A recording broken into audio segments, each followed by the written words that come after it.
ഇവിടെ സർക്കാർ സ്കൂൾ ഉള്ള സ്ഥലത്ത് തന്നെ അവിടെ എയ്ഡഡ് സ്കൂൾ കൊടുത്ത ഒരുപാട് ഉദാഹരണം നിങ്ങൾ തന്നെ പുറത്തു കൊണ്ടുവന്നിട്ടുണ്ട്.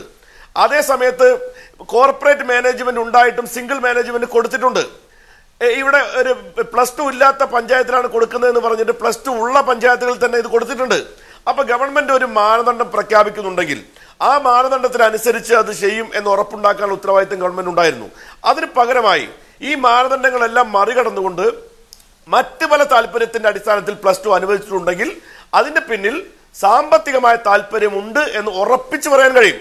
അതിന് കാരണം അങ്ങനെ വരുമ്പോൾ സർക്കാർ സ്കൂളിൽ ഒരു ബാച്ച് അനുവദിച്ചാൽ, സർക്കാർ സ്കൂളിൽ ഒരു കോഴ്സ് അനുവദിച്ചാൽ, ഒരു ബാച്ച് പിന്നെ +2 അനുവദിച്ചാൽ അവിടെ നടക്കാൻ പോകുന്ന അപ്പോയിന്റ്മെന്റ് സർക്കാർ PSC വഴിയാണ് നടക്കുക. അവിടെ ആർക്കും ഒരു താല്പര്യം ഉണ്ടാവില്ല. ബാക്കി എവിടെ ഇപ്പൊ നിങ്ങൾക്കറിയാം, മീഡിയകൾ പുറത്തു കൊണ്ടുവന്നത് ഒരു ബിഷപ്പ് തന്നെ ആ ബിഷപ്പിന്റെ കീഴിലുള്ള ഒരു ഫാദറിന്റെ ഭാര്യയ്ക്ക് വേണ്ടി 15 ലക്ഷം രൂപ കൈക്കോഴ ചോദിക്കുന്നത് നാണം കെട്ട ആ വാർത്ത നമ്മൾ കണ്ടില്ലേ നമ്മുടെ കേരളത്തിൽ. അപ്പൊ ബിഷപ്പുമാര് പോലും കൈക്കൂലി വാങ്ങാണ് അപ്പോയിന്റ്മെന്റിന്റെ പേരിൽ. അപ്പോ ഇവിടെ പച്ചമരം നിന്ന് കത്തുമ്പോൾ ഉണക്കമരത്തിന്റെ സ്ഥിതി എന്താകുമെന്ന് ബൈബിളിൽ ചോദിച്ച പോലെ ഇങ്ങനെ ഇവർക്ക് ചെയ്യാമെങ്കിൽ സിംഗിൾ മാനേജ്മെന്റുകൾക്ക് ചെയ്യാൻ പറ്റില്ലേ? അപ്പൊ അങ്ങനെ ഒരു അവസരത്തിന് വഴി തുറന്നു കൊടുക്കുമ്പോൾ അതിന് പിന്നിൽ സാമ്പത്തിക താല്പര്യവും അതിന് പിന്നിൽ ഈ പറയുന്ന അഴിമതിയുടെ കള്ളക്കഥകളും ഉണ്ട് എന്ന കാര്യം കൂടി ഞാൻ സൂചിപ്പിക്കുകയാണ്. താങ്കളിലേക്ക് ഇപ്പോൾ ശ്രീനാരായണ ഗുരുദേവ സ്കൂളിന്റെ മാനേജർ ഓമന ശ്രീറാം അവർ ടെലിഫോൺ ലൈനിലുണ്ട്. ശ്രീമതി ഓമന ശ്രീറാം, സ്കൂൾ +2 ബാച്ചുകളും സ്കൂളുകളും അനുവദിച്ചതിന് പിന്നിൽ മാനദണ്ഡങ്ങൾ ലംഘിക്കപ്പെട്ടു എന്ന ആക്ഷേപം ശക്തമായി ഉയരുകയാണ്. MES ആ ആക്ഷേപം ഉന്നയിക്കുന്നു. ഇപ്പോൾ ഹൈക്കോടതിയിൽ നിന്ന് ഒരു സ്കൂൾ സ്റ്റേ വാങ്ങുകയും ചെയ്തിരിക്കുന്നു. ഈ മാനദണ്ഡ ലംഘനം പ്രത്യേക സ്കൂളുകൾക്ക് +2 സ്കൂളോ ബാച്ചോ അനുവദിക്കുന്ന വഴി അതിന് പിന്നിലുള്ള അഴിമതി, ആ പണം ആവശ്യപ്പെടൽ, ഇതൊക്കെ ഈ മാനദണ്ഡ ലംഘനത്തിന് ഒരു കാരണമായിട്ടുണ്ടോ? ടീച്ചറുടെ അനുഭവം എന്താണ്? അതായത് ചാനലുകളിൽ കാണുന്നതും വാർത്തകളിൽ കാണുന്നതും ഒക്കെ അതിനെ സപ്പോർട്ട് ചെയ്യുന്ന രീതിയിലാണ് വന്നുകൊണ്ടിരിക്കുന്നത്. എന്റെ അനുഭവം തന്നെ എങ്ങനെയാണ്, 100% എനിക്ക് ഈ വളഞ്ഞ വഴി കൂടെ പോകാതെ കിട്ടുമെന്നുള്ള പ്രതീക്ഷ ഉണ്ടായിരുന്നിട്ട് പോലും എനിക്കത് കിട്ടിയില്ല. ഒരു പരിധി വരെ അതാണ് കാരണമെന്നാണ് ഞാൻ വിശ്വസിക്കുന്നത്. ഇതൊക്കെ കണ്ട് അന്വേഷിക്കേണ്ടത് മീഡിയയുടെ അല്ലെങ്കിൽ സർക്കാർ ആണ്. അതിന്റെ സുതാര്യത വെളിപ്പെടുത്തേണ്ടത് സർക്കാരാണ്. ഇത് കണ്ടെത്തി അന്വേഷിച്ച് റിപ്പോർട്ട് ചെയ്യേണ്ടത് മീഡിയയോ പത്രപ്രവർത്തകരോ ചാനലുകാരോ ഒക്കെയാണെന്നാണ് എന്റെ വിശ്വാസം. ടീച്ചറുടെ സ്കൂളിന് +2 അനുവദിച്ച് കിട്ടാൻ വേണ്ട യോഗ്യതകളെല്ലാം ഉണ്ടായിരുന്നു. ആ യോഗ്യതകളൊക്കെ പൂർത്തീകരിച്ചാണോ അപേക്ഷ നൽകിയത്? ആ അപേക്ഷയോടുള്ള പ്രതികരണം എന്തായിരുന്നു? കോഴ ആവശ്യപ്പെട്ടുവെന്ന് ടീച്ചർ തന്നെ ആരോപിച്ചിരുന്നു. തീർച്ചയായും ഞാൻ എല്ലാ ഗൈഡ് ലൈൻസും ഫോളോ ചെയ്ത്, അതായത് DO സർട്ടിഫൈ ചെയ്തിട്ടുണ്ട്. എനിക്ക് വേണ്ടുന്ന വസ്തുക്കളുണ്ട്. അതായത് 3 ഏക്കർ 30 സെന്റ് വസ്തുണ്ട്. എനിക്ക് എക്സ്ട്രാ ക്ലാസ് റൂംസ്, വേക്കൻ്റായി കിടക്കുന്ന ഒരുപാട് ക്ലാസ് റൂംസ് ഉണ്ട്. വേണ്ടുന്ന ലാബുകളുണ്ട്, വേണ്ടുന്ന കെട്ടിടങ്ങളുണ്ട്, എല്ലാ സൗകര്യങ്ങളും, പ്ലേ ഗ്രൗണ്ട് ഉണ്ട്. ഇങ്ങനെയുള്ള സകല സൗകര്യങ്ങളും ഉള്ളതാണ്. പിന്നെ സിംഗിൾ മാനേജ്മെന്റ് ആണ്. 1948 എസ്റ്റാബ്ലിഷ്ഡ് ആയ സ്കൂളാണിത്. അന്ന് തുടങ്ങിയ ഒരു ഹൈസ്കൂളാണ്. ഹൈസ്കൂൾ മാത്രമേ ഉള്ളൂ. ഹൈസ്കൂൾ VHSE ആണുള്ളത്. ഞങ്ങളുടെ പഞ്ചായത്തിൽ, അതായത് പവിത്രേശ്വരൻ പഞ്ചായത്തിൽ 3 സ്കൂളുകളാണുള്ളത്. 3 എയ്ഡഡ് സ്കൂളുകളാണ്. 3നും ഈ സ്കൂള് VHSE ഉള്ളതാണ്. അതായത് വൊക്കേഷണൽ ഹയർ സെക്കൻഡറിയും ഒരു സ്കൂളാണെങ്കിൽ 1ാം ക്ലാസ് മുതൽ വൊക്കേഷണൽ ഹയർ സെക്കൻഡറി ഉള്ളതാണ്. 2 സ്കൂളുകൾ, എന്റെ സ്കൂളും വേറൊരു സ്കൂളും ഹൈസ്കൂൾ VHSE മാത്രമേ ഉള്ളൂ. എനിക്ക് VHSEക്ക് 2 കോഴ്സസ് ഉണ്ട്. എല്ലാ വിധത്തിലും അങ്ങനെ. പിന്നെ അത് തന്നെയല്ല, ഞാനൊരു വനിതാ മാനേജറാണ്. വനിതകളെ പ്രൊമോട്ട് ചെയ്യുന്നു എന്നാണ് സർക്കാർ ഇപ്പോഴും പറയുന്നത്. അതുപോലെ ഞാനൊരു 18 വർഷം US ജോലി ചെയ്തിട്ട് അവിടെ ചെയ്ത് ടീച്ചറിലേക്ക് മടങ്ങിയെത്താൻ ടെലിഫോൺ ബന്ധത്തിൽ എന്തോ ചെറിയ തകരാറുണ്ട്.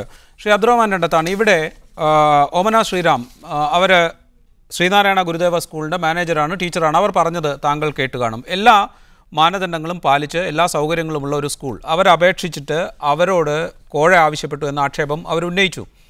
എന്തുകൊണ്ടാണ് ഇത്തരം സംഗതികൾ നടക്കുന്നത് എന്നൊരു അന്വേഷണം അതെങ്കിലും നടക്കേണ്ടതല്ലേ? സർക്കാരിൻ്റെ ഭാഗത്തു നിന്ന് അതിനൊരു ശ്രമമെങ്കിലും ഉണ്ടാകേണ്ടതല്ലേ? അതിലാദ്യം ഒരു കാര്യം പറയാനുള്ളത്, ഒരു പഞ്ചായത്തിൽ ഒന്നിലധികം സ്കൂളുകൾ ഉള്ളപ്പോൾ ഏത് സ്കൂളുകൾ തെരഞ്ഞെടുക്കണം എന്ന് തീരുമാനിക്കാനുള്ള ഒരു അധികാരം സർക്കാരിനുണ്ട്. അതോടൊപ്പം തന്നെ നേരത്തെ MES ഇവിടെ പറഞ്ഞു, MESന്റെ മുഴുവൻ സ്കൂളുകളിൽ നിരാകരിക്കുകയല്ല, അവർ തന്ന മുഴുവൻ ലിസ്റ്റും പരിഗണിച്ചില്ല എന്നതാണ് അവരുടെ ഭാഗത്ത് നിന്നൊന്ന് ആവശ്യം. അതോടൊപ്പം തന്നെ ഗവൺമെന്റ് സ്കൂളുകൾ പലപ്പോഴും എടുക്കുന്ന ഒരു രീതിയുണ്ട്. ഗവൺമെന്റ് സ്കൂളുകളുടെ ബന്ധപ്പെട്ട പ്രിൻസിപ്പാൾമാർ ഇത്തരം കാര്യങ്ങളിൽ അപേക്ഷിക്കാൻ വളരെ വിമുഖതരാണ്. ഈ ഘട്ടങ്ങളിലൊക്കെ ജനപ്രതിനിധികൾ ഇടപെട്ടുകൊണ്ടാണ് ആ ദൌത്യം നിർവഹിക്കുക. എന്റെ താനൂർ നിയോജകമണ്ഡലത്തിൽ 7 സ്കൂളുകളിൽ 5 സർക്കാർ സ്കൂളുകളാണ്. കാരണം അത് ഞങ്ങൾ താല്പര്യമെടുത്ത് അപേക്ഷ കൊടുക്കണമെന്ന് അവരോട് നിർബന്ധിക്കുകയാണ്. കാരണം ആ സാഹചര്യങ്ങളാണ് പലയിടത്തും ഉണ്ടായിട്ടുള്ളത്. എന്ന് മാത്രമല്ല, ഒരിക്കലും തന്നെ ഇതിൽ ഒരിക്കലും ഒരു കോഴയുടെ സാഹചര്യം ഉണ്ടാകരുത് എന്ന് പരമാവധി കാത്തു സൂക്ഷിച്ചുകൊണ്ട് ഗവൺമെന്റ് ചില നിലപാടുകൾ എടുത്തു. ആ നിലപാടുകളുടെ അടിസ്ഥാനത്തിലാണ് ഈ വർഷം 40 കുട്ടികൾ മിനിമം ഉണ്ടായിരിക്കണം, അടുത്ത വർഷം 50 കുട്ടികൾ ഉണ്ടാകണം.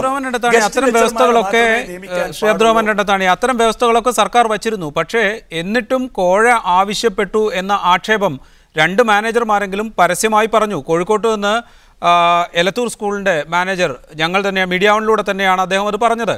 MESനോട് കോഴ ആവശ്യപ്പെട്ടു. കോഴ ആവശ്യപ്പെട്ട കാര്യം MES president Fazal Gafoor KPA മജീദുമായി സംസാരിച്ചു. അങ്ങനെ ആവശ്യമില്ല എന്ന് പറഞ്ഞതിൻ്റെ സാഹചര്യത്തിൽ അത് ഒഴിവാക്കപ്പെട്ടു എന്ന് അദ്ദേഹവും പറഞ്ഞു. ഇപ്പോൾ കൊല്ലത്ത് നിന്നൊരു ടീച്ചർ പറയുന്നു ഞങ്ങളോടും കോഴ ആവശ്യപ്പെട്ടു എന്ന്. സ്വാഭാവികമായും കോഴ കൊടുക്കാത്തതുകൊണ്ട് കിട്ടിയില്ല എന്ന സംശയം അല്ലെങ്കിൽ എന്നതായിരിക്കും അവർ കരുതുക. അതുകൊണ്ടാണ് ഇത്തരം ആവശ്യങ്ങൾ ഉയർന്നിട്ടുണ്ടെങ്കിൽ അതേക്കുറിച്ച് അന്വേഷണം വേണ്ടതല്ലേ എന്ന ചോദ്യം ഉയരുന്നത്. അതുകൊണ്ടാണ് ഇത്തരം ഈ ഹയർ സെക്കൻഡറി സ്കൂളുകൾ അനുവദിക്കുന്ന ഘട്ടത്തിൽ ഇത്തരം ആരോപണങ്ങൾ ഏത് സർക്കാരിന്റെ കാലഘട്ടത്തിലും ഉണ്ടായി. ഇടതുമുന്നണി ഭരിക്കുന്ന സമയത്തും ഇതേ ആരോപണങ്ങൾ വന്നു. MLAമാർ വരെ, ഇടതുപക്ഷ മുന്നണിയിൽ MLAമാർ വരെ നിയമസഭയിൽ ഉന്നയിക്കുന്ന സാഹചര്യങ്ങൾ ഉണ്ടായി. പാർട്ടി ഓഫീസുകളിൽ നിന്ന് പറയുന്നവരെ അധ്യാപകന്മാരായി നിയമിക്കുന്നു എന്ന് പറയുന്ന സാഹചര്യങ്ങളുണ്ടായി. ഇതൊക്കെ അതത് ഘട്ടങ്ങളിൽ വന്ന ചില ആരോപണങ്ങളാണ്. ഞങ്ങൾ പറയുന്നത് ഇങ്ങനെ ആരോപണമുണ്ടെങ്കിൽ ഞങ്ങൾ ആരോപണത്തെ നിഷേധിക്കുകയല്ല. ബഹുമാനപ്പെട്ട മുഖ്യമന്ത്രി പറഞ്ഞു, ഇന്ന് ബന്ധപ്പെട്ട മന്ത്രി പറഞ്ഞു, അങ്ങനെ ഉണ്ടെങ്കിൽ അവർ ആരോപണം ഉന്നയിക്കട്ടെ, അത് വ്യക്തമായിട്ട് തെളിവുകൾ കൊണ്ടുവരട്ടെ, അല്ലാതെ അന്തരീക്ഷം ഉണ്ടാകരുത്. അവിടെ ഒരു പ്രശ്നമുണ്ട്. ആരോപണം ഉന്നയിക്കുന്നവർ തെളിവ് ഹാജരാക്കട്ടെ എന്നൊരു സർക്കാരും അതിന്റെ മുഖ്യമന്ത്രിയും പറയുകയാണെങ്കിൽ പിന്നെ ഈ സർക്കാരിന്റെ ആവശ്യം എന്താണ്? ആരോപണം ഉന്നയിക്കുന്നവർ തെളിവ് ഹാജരാക്കി അത് കോടതിക്ക് മുൻപിൽ ഹാജരാക്കി നിയമപ്രക്രിയയിൽ അവർ തന്നെ നടത്തിയാൽ മതിയല്ലോ. ഒരു സർക്കാരാണ് പറയുന്നത് നിങ്ങൾ തെളിവ് ഹാജരാക്കൂ എന്ന്. ആരോപണം ഉന്നയിച്ചാൽ അത് അന്വേഷിച്ച് സത്യമുണ്ടോ അല്ലെങ്കിൽ ആരോപണം തെറ്റാണോ എന്ന് തെളിയിക്കേണ്ട ബാധ്യത അത് സർക്കാരിൻ്റെതല്ലേ? അല്ല, ഈ മാധ്യമങ്ങൾക്കും ചില ചുമതലയുണ്ട്. ഈ ആരോപണം ഉന്നയിക്കുന്നവരുടെ പലരുടെ രാഷ്ട്രീയ ബന്ധങ്ങൾ എന്താണെന്ന് നിങ്ങൾക്കറിയാം. ഫസൽ ഗഫൂരോട് ഉന്നയിച്ചു, അദ്ദേഹം എന്റെ സുഹൃത്താണ്, ഞാൻ ഇദ്ദേഹത്തെ കുറ്റപ്പെടുത്തുകയല്ല. പക്ഷെ കഴിഞ്ഞ തെരഞ്ഞെടുപ്പ് കാലത്ത് ഇടതുമുന്നണിയുടെ സ്ഥാനാർത്ഥിയായി മത്സരിക്കുമെന്ന് വാർത്താ മാധ്യമങ്ങളാണ് ഇവിടെ പുറത്തുവിട്ടത്. അത് ശരിയായിരിക്കാം. ഫസൽ ഗഫൂറിനെ കുറിച്ച് താങ്കൾക്ക് അത്തരം ആക്ഷേപങ്ങൾ ഉണ്ടെങ്കിൽ അത് ഉന്നയിക്കാം. അത് ഫസൽ ഗഫൂർ ഇപ്പോൾ ഈ വേദിയിൽ ഇല്ലാത്തത് കൊണ്ട് അത് ഉന്നയിക്കുന്നതിലുള്ള അപാകം ഞാൻ ചൂണ്ടിക്കാണിക്കുന്നു. ഇവിടെ 2 മാനേജർമാർ പറഞ്ഞു, ഇപ്പോൾ തന്നെ ടെലിഫോൺ ലൈനിൽ വന്ന ടീച്ചർ പറഞ്ഞു. ഞാൻ നിർത്തും, ഇവിടെ വെച്ച് നിർത്തും. നിങ്ങൾ പറയുന്ന മാത്രം കേൾക്കാൻ ഇത് പറ്റില്ല. നിങ്ങളെ ഏകാഭിപ്രായം മാത്രം എടുക്കാൻ കഴിയില്ല. രണ്ടാമത് നിങ്ങൾ ആരോപണം ഉന്നയിച്ചു എന്ന് പറയുന്ന കോഴിക്കോടുള്ള വ്യക്തി, ആ വ്യക്തി ആരാണ്? PTA റഹീമിന്റെ പാർട്ടിയുടെ സെക്രട്ടറിയാണ്. അന്വേഷിക്കണം. നിങ്ങൾ ഈ ആരോപണം ഉന്നയിക്കുന്നവരുടെ ഒക്കെ രാഷ്ട്രീയ താല്പര്യം കൂടി വാർത്താ മാധ്യമങ്ങൾ പഠിക്കണം. ആ താല്പര്യങ്ങൾ എടുത്തിട്ട് വേണം ഇത്തരം കാര്യങ്ങൾ ചർച്ചക്കെടുക്കാൻ.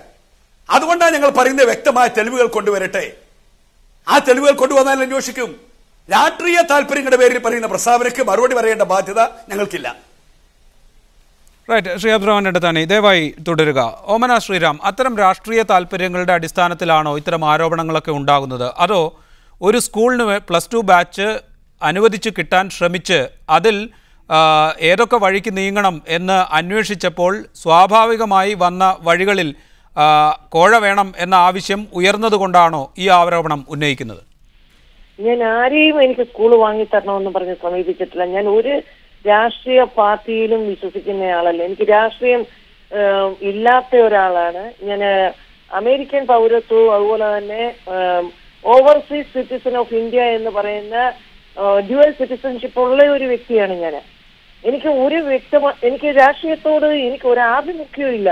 ഒരു രാഷ്ട്രീയ പാർട്ടി എന്നെ സഹായിച്ചിട്ടില്ല. ഞാൻ ഒരു രാഷ്ട്രീയക്കാരുടെ അടുത്ത് ഒരു സഹായത്തിന് പോവുകയില്ലാത്ത ഒരു വ്യക്തിയാണ്. എനിക്ക് രാഷ്ട്രീയമായിട്ടുള്ള ബന്ധങ്ങളൊന്നും ഇല്ലാത്ത ഒരു വ്യക്തിയാണ്.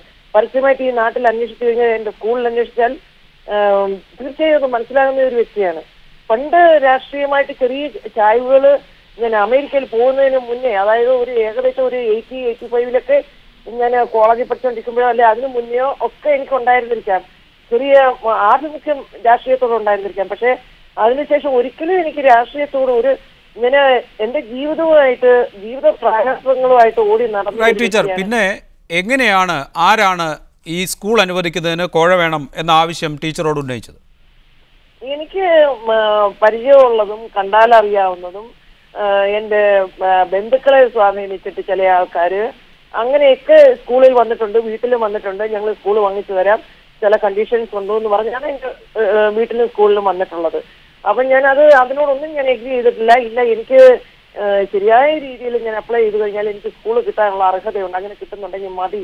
പോരെങ്കിൽ ഞാനൊരു വളരെ സുതാര്യമായ കാര്യങ്ങൾ നടക്കുന്ന നിയമത്തിന്റെ വഴിക്ക് നടക്കുന്ന ഒരു രാജ്യത്ത് 10-20 വർഷം താമസിച്ചിട്ട് വന്ന ഒരു വ്യക്തിയാണ്, അവിടെ ജോലി ചെയ്തിട്ട് വന്ന ഒരു വ്യക്തിയാണ്. പല മേഖലകളിലും സർക്കാരിലും പ്രൈവറ്റിലും ലീഗൽ ഡിപ്പാർട്ട്മെന്റിലും സ്കൂളിലും ഒക്കെ വർക്ക് ചെയ്തിട്ട് വന്ന ഒരു വ്യക്തിയാണ്. അപ്പൊ എനിക്ക് അഴിമതിയോടെ എനിക്ക് ഒട്ടും, അല്ലെങ്കിൽ വളഞ്ഞ വഴിയിൽ കൂടെ പോകുന്നതിനോട് എനിക്ക് ഒട്ടും താല്പര്യമുള്ള ഒരു വ്യക്തിയെ അല്ല ഞാൻ. അതുകൊണ്ട് തന്നെ ഞാൻ ഈ സഹായം എല്ലാം നിരസിക്കുകയായിരുന്നു. ഈ ചില ഉപാധികളുണ്ട് എന്ന് പറഞ്ഞത് സ്കൂളിൽ +2 അനുവദിച്ചു കഴിഞ്ഞാൽ അതിൽ 1-2 തസ്തികകൾ അനുവദിക്കണം, തങ്ങൾക്ക് തരണം എന്ന ഉപാധിയാണോ വെച്ചത്? 1-2 അല്ല, 4 പോസ്റ്റ് തരണം. അതായത് അവസാനം പറഞ്ഞത് 3 ടീച്ചിങ് പോസ്റ്റും 1 അറ്റൻഡർ പോസ്റ്റും തരണം, അല്ലെങ്കിൽ 1 കോടി രൂപയാണ് അവർ ചോദിച്ചത്. ഞാൻ പറഞ്ഞു എനിക്കിങ്ങനെ തരാൻ പൈസ ഇല്ല, പൈസ അഡ്വാൻസ് കൊടുക്കണമെന്ന് പറഞ്ഞ്.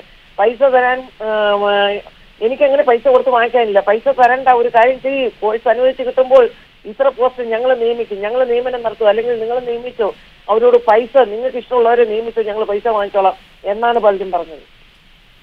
റൈറ്റ്, വളരെയധികം നന്ദി ടീച്ചർ ഈ ചർച്ചയിൽ പ്രതികരിച്ചതിന്. വി എസ് സുനിൽകുമാറിലേക്ക്. ശ്രീ വി എസ് സുനിൽകുമാർ, ഈ ആരോപണം ഉന്നയിക്കുന്നവരൊക്കെ രാഷ്ട്രീയമായ ബന്ധങ്ങളുടെ അടിസ്ഥാനത്തിൽ UDF സർക്കാരിനെ കരിവാരി തേക്കാൻ പാകത്തിലുള്ള ആരോപണങ്ങളാണ് ഉന്നയിക്കുന്നത് എന്ന ആക്ഷേപം അബ്ദുറഹ്മാൻ രണ്ടത്താണി ഉന്നയിക്കുന്നു.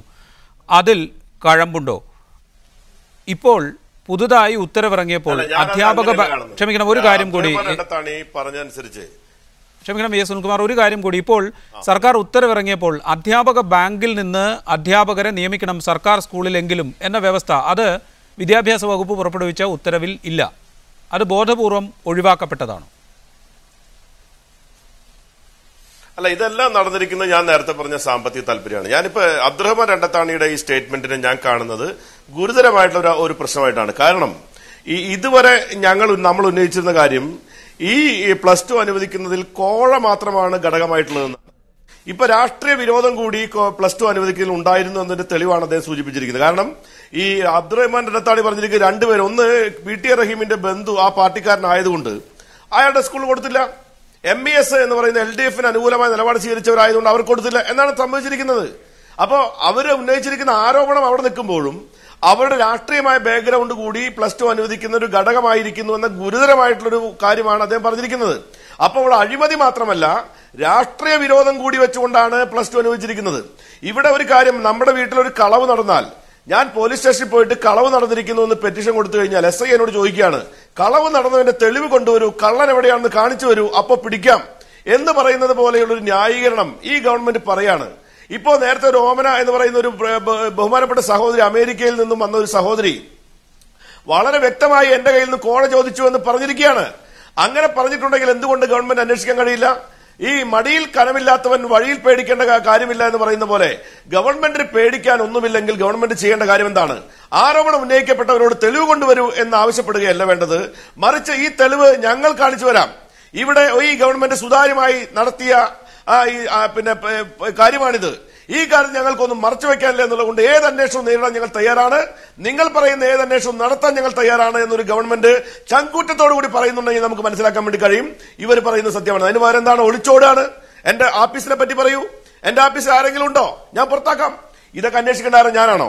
നമ്മൾ അന്വേഷിക്കേണ്ടതല്ല, ഗവൺമെന്റ് അന്വേഷിക്കണം. അതുകൊണ്ട് ഈ വിഷയത്തിൽ +2 അനുവദിക്കുന്ന കാര്യത്തിൽ ഉണ്ടായിരിക്കുന്ന സുതാര്യത എന്നിവർ പറയുമ്പോഴും അത് സുതാര്യമല്ല എന്ന് പറയുന്നു. കൈക്കൂലി ഇല്ല എന്ന് പറയുമ്പോഴും കൈക്കൂലി ചോദിച്ചു എന്ന് പറയുന്നു.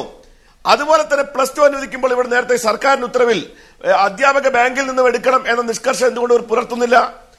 ഇവിടെ രണ്ടത്താണി പറഞ്ഞ കാര്യം ഗസ്റ്റ് ലെക്ചർമാരെ മാത്രമേ വെക്കാൻ പാടുള്ളൂ. അങ്ങനെ വെക്കുന്ന എല്ലാ കാലത്തും ഗസ്റ്റ് ലെക്ചർമാരെ വെക്കാൻ വേണ്ടിയിട്ടാണോ? ഇപ്പോൾ തന്നെ പല മാനേജ്മെന്റുകൾ അഡ്വാൻസ് വാങ്ങിയതായിട്ട് എനിക്കറിയാം. അവിടെ അധ്യാപകന്മാരെ വെക്കുന്നതിന്, പിയൂൺമാരെ വെക്കുന്നതിന്, അവിടെ ക്ലർക്കുമാരെ വെക്കുന്നതിന് ഓരോ പോസ്റ്റുകളിലേക്കും അവർ പറയുന്ന തുകയുടെ അഡ്വാൻസ് വാങ്ങിയിട്ടാണ് അവർ കെട്ടിട നിർമ്മാണം നടത്തിക്കൊണ്ടിരിക്കുന്നത്.